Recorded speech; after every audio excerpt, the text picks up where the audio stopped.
Sometimes if we don't know what we're talking about, then we should just not talk at all. I was taught that lesson very early on, and some people don't understand that lesson. Clemson's head basketball coach, Brad Brownell, said that the Big 12 is manipulating the net. That Big 12 basketball is effectively taking the algorithm that's been built to determine the NCAA tournament teams and cheated it, that they're cheating the system. The quote from Brownell, this is per Matt Connolly of On3, says, "They're non-conference scheduling. They are playing 300-level teams and winning by 40 to 50 points to increase their efficiency numbers.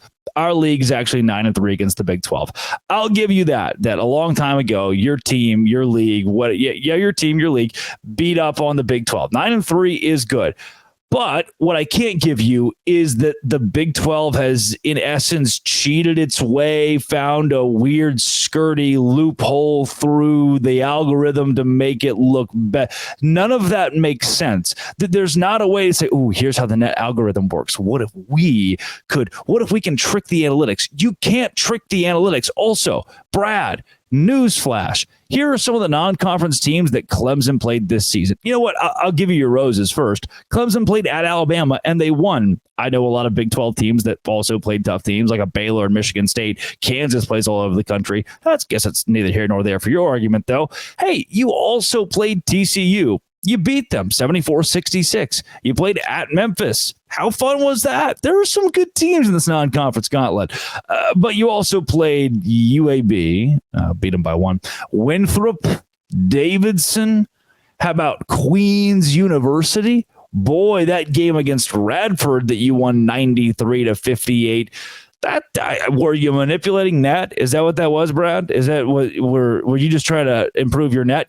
And look, do you think that that Brett Yormark has a direct line to Ken Pom to call Ken Pomeroy and say, "Hey, Ken, can you put Houston at 1, Iowa State at 11? Could you toss in Baylor at 14, maybe BYU at 16, Kansas at 17? And while you're at it, also toss in TCU into your top 30, maybe a Texas Tech into the top 40. What about Texas and Oklahoma? Can you throw those guys in there as well?" That's not how this works. There's not we can dodge the analytics. We can dodge the robots. We can dodge the computers because we'll play some easy non-conference games. I get that the Big 12 did have a comparatively easy non-conference gauntlet to some of these conferences. If you're going to look at Ken Pom and strength of schedule, the Big 12 is not your darling. I understand that. I won't deny that.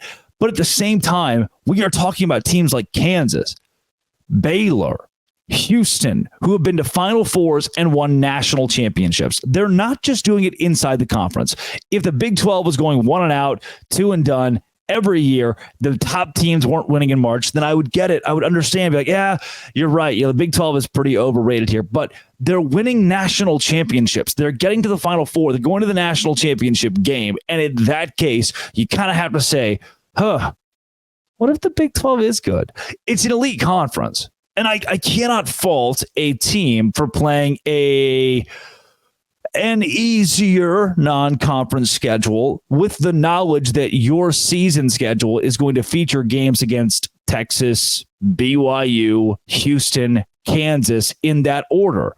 For Clemson, they had a stretch this year where they faced Virginia Tech, Boston College, Georgia Tech, and Florida State. They went 2-2 in that stretch, by the way. Then they faced Duke, followed up with Louisville, right? There are stretches like that in the ACC that you do not get in the Big 12. I don't think, my friend, that you can, you have to play a tough non-conference because your actual conference schedule is just not that good. And I say tough non-conference, you still have your tune-ups against Radford and Queens University. The Big 12 is doing what it has to do to prepare for the toughest conference schedule in college basketball history. Again, we're not talking about Alabama. Legitimately, think about this. For Alabama, they have not won a national championship in basketball. They've not gone to the Final Four in basketball under Nate Oates. That is a team where every year, the regular season, you think, oh, wow, Alabama's really good. And then in March, it just doesn't quite pan out. We've seen that with a few of these programs out in the SEC and even the ACC. In the Big 12, it's not like that. It's like, oh, Kansas is at the top. Well, they win in March, national championships. Baylor's at the top. Oh, well, they win in March, get to national championships. Iowa State's the top. Well, they've been good in. Or Kansas State's in the very middle. Well, they went to the Elite Eight. Like, these schools are backing it up when it matters most in the postseason. And all you have to sit there and say is, this conference is somehow fudging the numbers. This conference is playing easier. Like the algorithm is going to give you a whole lot more credit for your Brett. What if I told you? This is nuts, man. Is everybody glued? Is everybody keyed into what I'm about to say here? What if I told you they separate wins and losses into quads? I think this guy would go nuts if he found that out. They don't, that net actually doesn't weigh your game against the Little Sisters of the Blind, against Kansas. It doesn't weigh those the same. The analytics from those aren't counted the same. Right, because there are things called quads. It's quad 1, 2, 3, and 4. And Houston is 7-0 against quad 4 teams, 7-3 against quad 1 teams.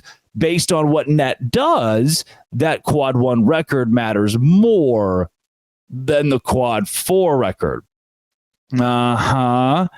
And they get more credit because we've divvied it out than for those quad 1 wins than teams get for quad 4. Iowa State has 9 quad 4 games. They're 9-0 in those as well. They don't get as much credit for those games because they're split up into quads. That's the whole point of that. Shocking, I know. When we don't know, when we're the head coach of a program, we don't know what we're talking about. We cannot. We could just not say anything, and we'll be fine. We'll be fine. Literally be cool. We'll be chilling. Coming up, UNC and NC State are a package deal now. What's going on with this? This is, I don't know how I feel about it. Locked On Big 12, part of the Locked On Podcast Network, your team every day.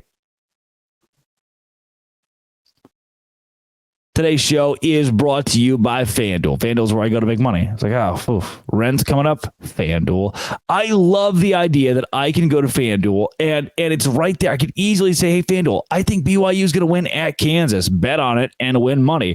Did I do that? No, I wasn't confident enough in BYU, but I could have, and you could have, and you can enjoy deals from FanDuel right now, including $5 to win $150 in bonus bets. That's right. If you bet $5 on your favorite team to win and they win, you get $150 in bonus bets if you're a first-time customer right now, and use code FanDuel.com/locked-on.